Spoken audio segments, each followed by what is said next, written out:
Positibo ang Department of Tourism sa magiging epekto sa industriya ng turismo sa Cebu ang nalalapit na kapistahan ng sinulog at pagdaraos ng ilang aktibidad ng ASEAN Tourism Forum sa lalawigan. Ang detalye sa report ni Jessie Atienza ng PTV Cebu. Dumagundong muli ang diwa ng kapistahan sa amang bahagi ng Cebu.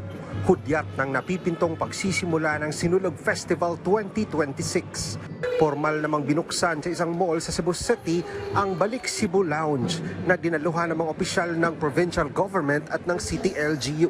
Nakalaan ito para sa mga balikbayan kung saan maaari silang makapagpahinga at makakuha ng mga impormasyon tungkol sa mga mangyayari sa kapistahan sa lungsod. Ayon sa Balik Cebu Committee, mas magiging simple ang kanilang mga programa para sa mga balikbayan bilang pakikiisa sa mga naging biktima ng sunod-sunod na kalamidad sa lalawigan.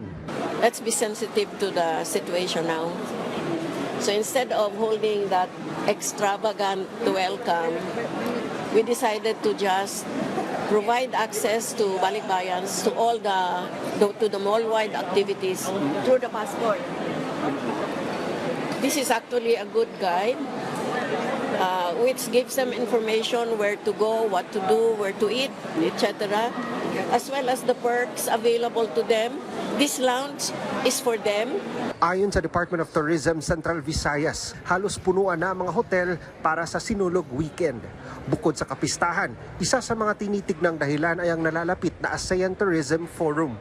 For Sinulog Weekend, puno-puno na ang mga hotels, no? So, for January, we're expecting, no, for same ang yung figures as with the previous Januaries and even better because of ATF. Kaya diba? I mean, January has always been full man yun capacity-wise and then plus ATF, so all the more. Dagdag ng DOT-7, malaking tulong sa paglago ng turismo sa Central Visayas, lalo na sa Cebu, ang mga binuksang direktang flight mula sa ibang bansa papunta sa lalawigan.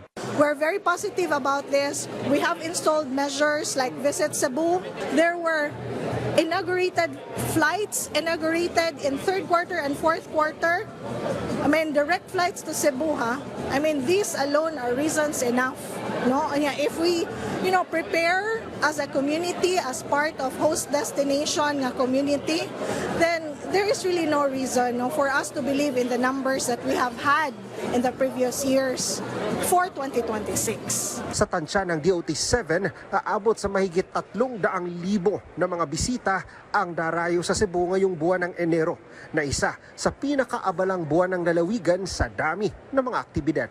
Mula sa PTV Cebu, Jessie Atienza para sa Pambansang TV sa Bagong Pilipinas.